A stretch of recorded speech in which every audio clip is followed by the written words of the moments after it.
नमस्कार मित्रांनो, मी आपला गौतम। आजच्या या व्हिडिओमध्ये आपण पाहणार आहोत की गेल्या काही दिवसांमधून महाराष्ट्रामध्ये एका प्रश्नावर जास्तीत जास्त चर्चा होते आणि तो प्रश्न म्हणजे एका व्यक्तीने संत ज्ञानेश्वर महाराज, संत नामदेव महाराज आणि संत एकनाथ महाराज यांना घेऊन एक प्रश्न उपस्थित केला की ज्ञानेश्वर महाराजांनी रेड्याच्या तोंडून वेद बोलवले, नामदेव महाराज कुत्र्याच्या मागे तुपाची वाटी घेऊन पळाले आणि एकनाथ महाराज हे वाळवंटात पडलेल्या गाढवाला पाणी पाजले। मग हे झाल्यानंतर ज्या कीर्तनकार महाराज जे महाराष्ट्रामध्ये आपले आहेत, या कीर्तनकार महाराजांना याचं वाईट वाटलं की आपल्या संतांवर प्रश्न उपस्थित झालेला आहे आणि याला उत्तर देण्यासाठी ही जी काही सर्व कीर्तनकार मंडळी म्हणतायत की आम्ही कीर्तनकार, या सर्व मंडळींनी एकत्र येऊन या प्रश्नाचं उत्तर देण्यापेक्षा प्रत्येक कीर्तनकार वेगवेगळ्या पद्धतीने उत्तर देतो, म्हणजे व्यक्ती तितक्या प्रवृत्ती या नियमाप्रमाणे या कीर्तनकारांनी वेगवेगळ्या पद्धतीने आपली उत्तरं दिलेली आहेत। म्हणजे सगळेजण एकत्र आलेलेच नाही आहेत हे उत्तर देण्यासाठी किंवा त्यांना गरजही वाटली नसेल, परंतु हा व्हिडिओ बनवण्याचं कारण असं की या कीर्तनकारांनी आपल्या पद्धतीनं, स्वतःच्या पद्धतीनं वेगवेगळी उत्तरं दिलेली आहेत। तर ही वेगवेगळी उत्तरं कशी दिली आहेत, तर आपण जर शेजारचा व्हिडिओ पाहत असाल, शेजारी हा लावलेला व्हिडिओ पाहत असाल,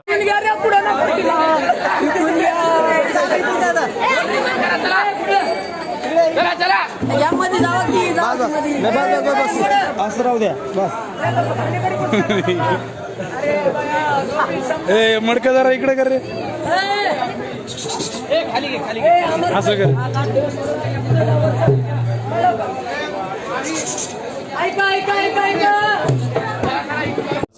तर याच्यामध्ये एक कीर्तनकार महाराज दिसत आहेत आणि हे कीर्तनकार महाराज स्वतःला महाराज म्हणतायत। यांचं वय जर बघितलं तर महाराज हा शब्द त्यांच्या पुढे लावावा एवढं वयही नाहीये, तरुण तडफदार दिसत आहेत। त्यांची भाषा बघितली तर रांगडी दिसते, परंतु त्यांनी आपला निषेध नोंदवण्यासाठी जी कृती केली ती कृती ह्या व्हिडिओमध्ये आपल्याला दिसत आहे। ही कृती काय आहे, तर ज्या व्यक्तीने हा प्रश्न उपस्थित केलाय त्या व्यक्तीचा फोटो ठेवून त्या व्यक्तीची प्रतिकात्मक अंतयात्रा काढलेली आहे। हे यांचं निषेधाचं काम। आता हे असं का झालं, तर त्यांनी त्यांच्या बुद्धीला पटेल अशा पद्धतीने हे काम केलं, कारण त्यांची बुद्धी जर बघितली तर मला वाटतं याच्या पलीकडे जात नाही। जर यांना चांगली बुद्धी असती तर यांनी या प्रश्नाचं उत्तर, की जो प्रश्न निर्माण झालाय त्याचं उत्तर चांगल्या पद्धतीने त्यांना दिलं असतं, परंतु ते तसं न करता त्यांनी त्याची प्रतिकात्मक अंतयात्रा काढली। यांचा झाला हा प्रश्न। आता दुसरं, जी सज्ञान कीर्तनकार मंडळी आहेत महाराष्ट्रामधली, या काही मंडळींनी रस्त्यावर येऊन निषेध केला, मोर्चा काढला आणि त्यांच्या नावाचा निषेध नोंदवला। आता मला सांगा, जर महाराष्ट्रामध्ये 10,000 कीर्तनकार मंडळी आहेत, म्हणजे महाराष्ट्रामध्ये कीर्तनकाराचं पेव फुटलंय असं म्हटलं तर वावगं ठरणार नाही। मग या सर्व कीर्तनकार मंडळींनी हे बोलताना जसं बोलतात की आम्ही कीर्तनकार मंडळी, तसं सर्वांनी एकत्र येऊन या प्रश्नाचं उत्तर दिलं असतं तर मला वाटतं प्रश्न मिटला असता।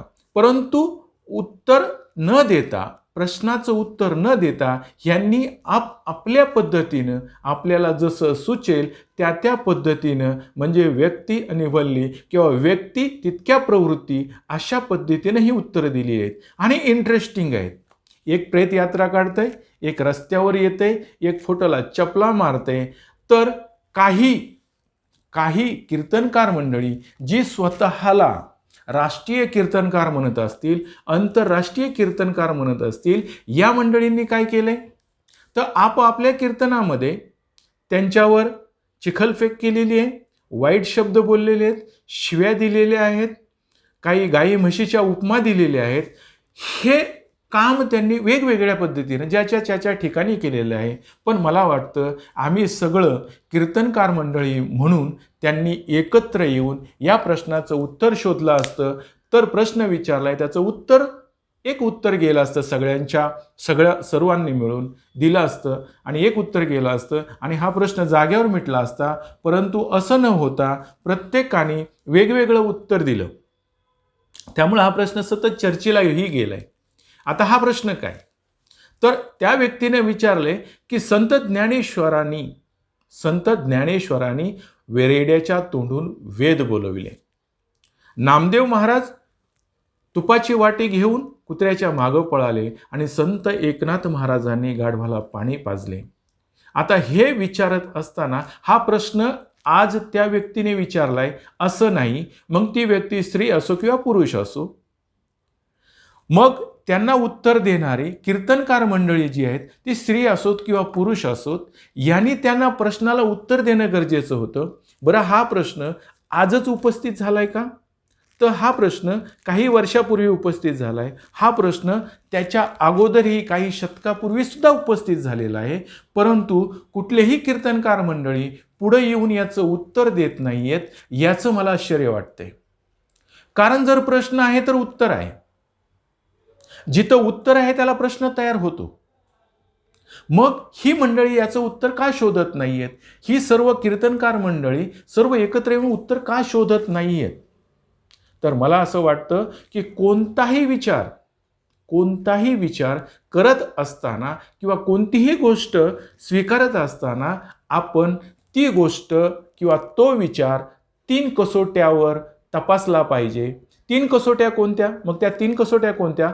तर पहिली कसोटी आहे तार्किक कसोटी, दुसरी आहे विवेकवादी कसोटी आणि तिसरी कसोटी आहे की विज्ञानवादी कसोटी.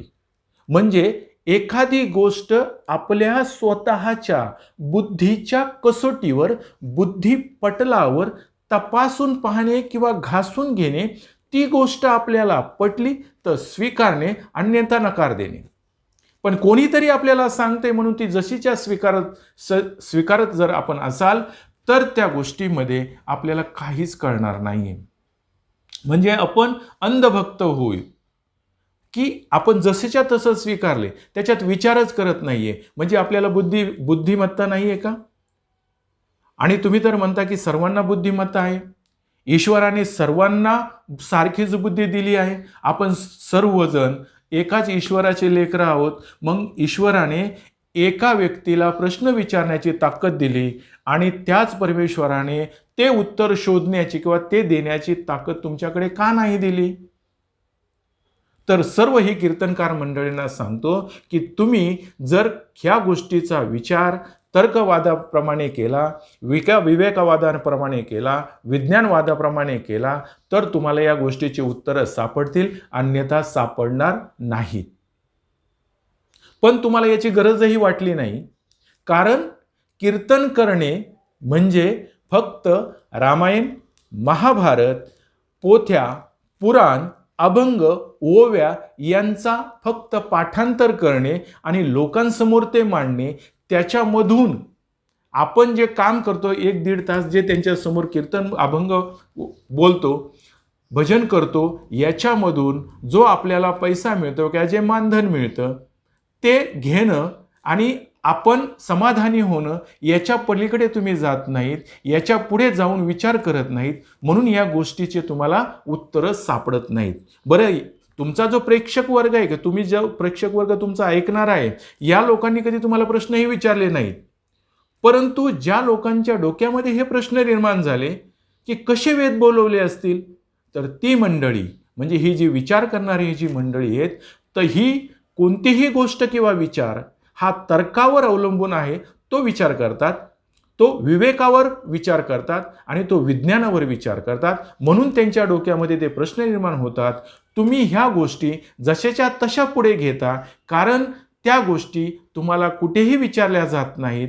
तुम्हाला त्याचा तर्कवादाने विचार करणे, विवेकाने विचार करणे किंवा विज्ञानाने विचार करणे याची गरजच भासलेली नाही किंवा ती गरजही तुम्ही दाखवत नाही किंवा ती गरज तुम्हाला नाहीच आहे. कारण तुम्ही ज्या हेतूने, ज्या उद्देशाने कीर्तन करता तो उद्देश तुमचा सफल होतोय. मग प्रत्येक कीर्तनकार जो पैसे घेतोय किंवा जे मानधन घेतोय ते प्रत्येकाचं वेगवेगळं आहे.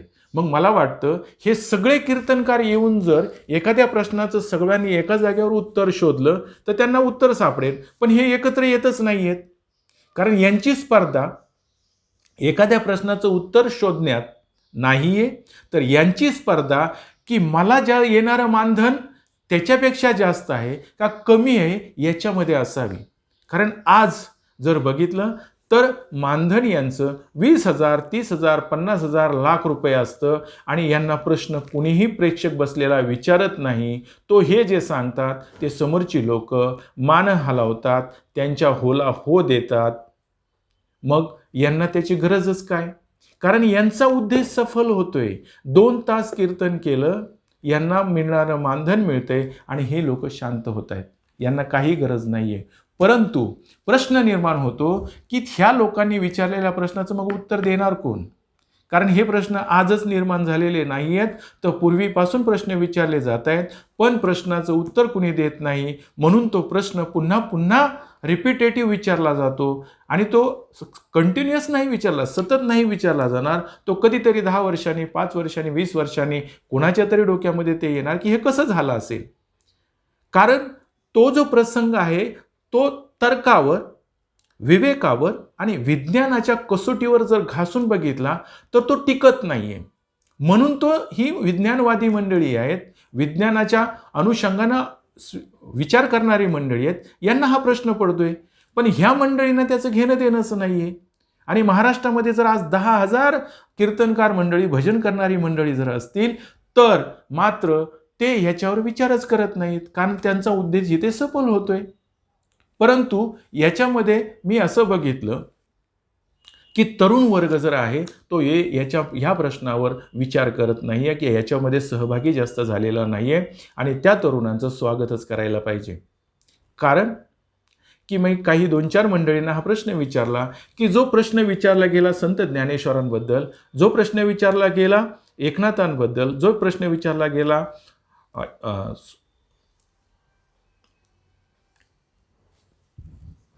नामदेव महाराजांबद्दल, तर या गोष्टीवर तुमचं मत काय आहे. तर त्या मुलांचं किंवा त्या तरुणांचं असं मत होतं की या प्रश्नामध्ये आम्ही अडकून पडणे म्हणजे आमचा प्रश्न सुटणार आहे का, किंवा त्यांनी जो प्रश्न उपस्थित केलाय त्या प्रश्नाची आम्ही उत्तरं देत बसलो तर याच्यातून आम्हाला काय मिळणार आहे. आम्हाला स्वतःचा चरितार्थ चालवण्यासाठी आम्हाला शिक्षणाची गरज आहे, आम्हाला चरितार्थ चालवण्यासाठी आम्हाला नोकरीची गरज आहे, आम्हाला आमचं कुटुंब चालवण्यासाठी ह्या गोष्टी करण्याचं गरजेचं वाटतं, त्या गोष्टीच्या मागे आम्ही आहोत. परंतु ह्या गोष्टी इतिहासातल्या गोष्टी आहेत, याच्यावर चर्चा करणं हे तरुणांचं नाही, तर हे ज्यांना ते माहिती आहे त्यांचं काम आहे. आणि तो प्रश्न त्यांनी कीर्तनकार किंवा जे भजन म्हणणारी जी मंडळी आहेत यांच्या कोटामध्ये टाकून दिला आहे. पण ही मंडळी ते शोधत नाहीत, याचं उत्तर ती शोधत नाही आहेत. मग ह्या मंडळींचं असं म्हणणं होतं की आम्हाला जर ह्या प्रश्नामध्ये गुंतून पडलो तर आमचा चरितार्थ चालवण्यासाठी ही मंडळी आम्हाला काही देणार नाही आहेत. मग आमचं जीवन जगण्यासाठी ज्या गोष्टी गरजेच्या आहेत त्याच गोष्टी आम्ही करणं गरजेचं आहे. आणि मला वाटतं ही परिवर्तनाची नांदी आहे, कारण की ह्या मुलांना आता कळायला लागलंय की आमचं कर्तव्य काय आहे. आणि त्यांना जर हे लक्षात येतंय की आमचं कर्तव्य या प्रश्नात गुरफटून राहण्यापेक्षा आमचा चरितार्थ चालवण्यासाठी आम्हाला शिक्षण मिळणं गरजेचं आहे, ते आम्हाला शोधायला पाहिजे. आम्हाला नोकरी मिळणं गरजेचं आहे, ती आम्ही नोकरी शोधली पाहिजे. त्याच्या मागे ते धावतायत. म्हणून तुम्हाला सांगतो या मुलांचं अभिनंदन केलं पाहिजे की ह्या कुठल्याही परिसरामध्ये की ह्या परिघामध्ये ते आलेले नाही आहेत, म्हणजे हे मोर्चा आंदोलनामध्ये आलेले नाहीत. आता ही 2-4 जर सोडली, या व्हिडिओमध्ये दिसणारे हे महाराज ओरडत आहेत ते त्यांना ते आपण नगण्य सोडून देऊया. पण दुसरी गोष्ट ही अशी सांगतो की ही जी मुलं आहेत, ज्यावेळेस मराठा क्रांती मोर्चा झाला ही मुलं बहुसंख्येनं उपस्थित होती. याचं कारण की त्या मोर्चाचा उद्देश होता की आम्हाला आरक्षण मिळालं पाहिजे, आम्हाला नोकरी मिळाली पाहिजे, आम्हाला शिक्षण मिळालं पाहिजे. त्या उद्देशाने ती त्या मोर्चामध्ये बहुसंख्येनं उपस्थित झाली.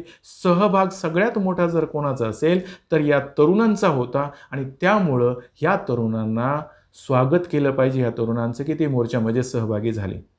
परंतु या कालच्या विधानावर त्यांनी स्पष्ट येण्यास नकार दिला आणि या तरुणांना एवढंही सांगितलं पाहिजे की तुमचे जे विचार आहेत तेच योग्य आहेत. हे विचार उद्याच्या समाजातले विचार असतील, कारण उद्याच्या समाजाचे तुम्ही नागरिक आहात. आजचे तरुण हे उद्याच्या समाजाचे नागरिक आहेत आणि तुमचे जर हे विचार असतील तर उद्याचा समाज आपला चांगलाच होणार आहे. कारण की 20व्या शतकामध्ये संत तुकडोजी महाराज, संत गाडगे महाराज, संत तुकडोजी महाराज, संत गाडगे महाराज तुम्हाला शतशः नमन. कारण तुम्ही त्यावेळेस भजन कीर्तनाचा वापर फक्त आणि फक्त अंधश्रद्धा आणि जाती प्रथेला विरोध, जाती प्रथा निर्मूलन करण्यासाठी या माध्यमाचा वापर केला.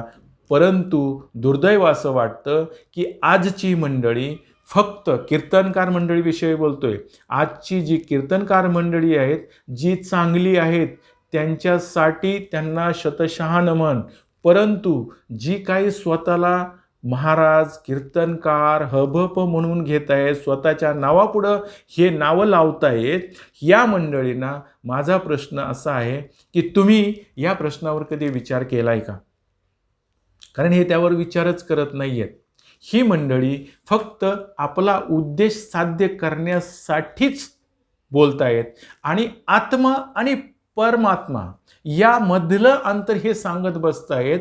म्हणजे मागच्या गोष्टी सांगणे आणि पुढच्या गोष्टी सांगणे याच्यामध्ये गुरफटत आहेत. आत्मा आणि परमात्मा याच्यामध्ये गुरफटण्यापेक्षा आत्ताची वस्तुस्थिती काय आहे, वर्तमान काय आहे, काय चाललंय, हे या कीर्तनकार मंडळींनी 10,000 कीर्तनकार मंडळींनी जर सांगितलं तर मला वाटतं की महाराष्ट्रातील जनता किंवा महाराष्ट्रातील लोकच्या डोक्यामध्ये प्रकाश टाकून त्यांना सुशक्त किंवा चांगलं बनवणं या कीर्तनकारांचं उद्दिष्ट आहे. पण असं न होता हे फक्त गोड गोड बोलतात. ज्या महाभारतामध्ये, ज्या रामायणामध्ये घडलेल्या गोष्टी आहेत, ज्या पोथ्यामध्ये ओव्या आहेत, तेच घेऊन हे लोकांसमोर मांडतात आणि आपला चरितार्थ चालवतात, त्यावरच समाधान मांडतायत. हे योग्य नाही आहे.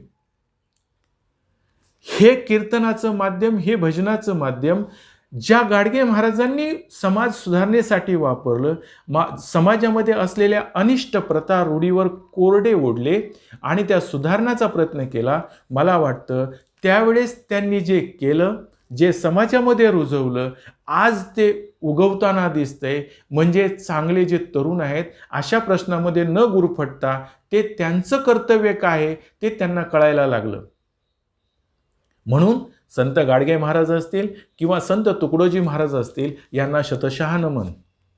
परंतु जे काही स्वतःला महाराज कीर्तनकार म्हणून घेत आहेत आणि या प्रश्नापासून पळ काढतायत किंवा आपल्या वेगवेगळ्या ठिकाणी तो मुद्दा पुन्हा पुन्हा चर्चेला घेत आहेत, त्यांना मला एवढं सांगायचं आहे की महाराज तुमचं काय म्हणणं आहे? ज्या व्यक्तीने हा प्रश्न उपस्थित केलाय तो त्या संतांबद्दल नाही आहे, तो प्रश्न तुमच्याबद्दल उपस्थित केलाय. तुमच्याकडून उत्तराची अपेक्षा आहे. कारण महाराष्ट्रामध्ये एवढी संत मंडळी आहेत, कीर्तनकार मंडळी आहेत, यांनी ह्या प्रश्नाचं उत्तर देणं गरजेचं आहे. पण तुम्ही ते उत्तर देत नाही आहेत. चल तर ठीक आहे, काही हरकत नाही आहे. तर मला असं वाटतं की चला आपण बघूया की ज्ञानेश्वर महाराज, नामदेव महाराज आणि एकनाथ महाराज यांच्याविषयी जे वक्तव्य आलंय त्याविषयी आपल्याला काय वाटतंय, की मला काय वाटतंय, हे मी माझं मत मांडतोय. बघूया संत ज्ञानेश्वर महाराजांविषयी बघूया आपण. तर पहिले आपले संत घेऊयात संत ज्ञानेश्वर महाराज. आता संत ज्ञानेश्वर महाराज जर बघितलं तर ही एक 4 भावंड आहेत. थोरले निवृत्तीनाथ महाराज, दुसरे ज्ञानेश्वर महाराज आणि तिसरे जर बघितलं तर सोपान आणि चौथी त्यांची बहीण बघितली तर मुक्ताई. हे 4 भावंड आहेत.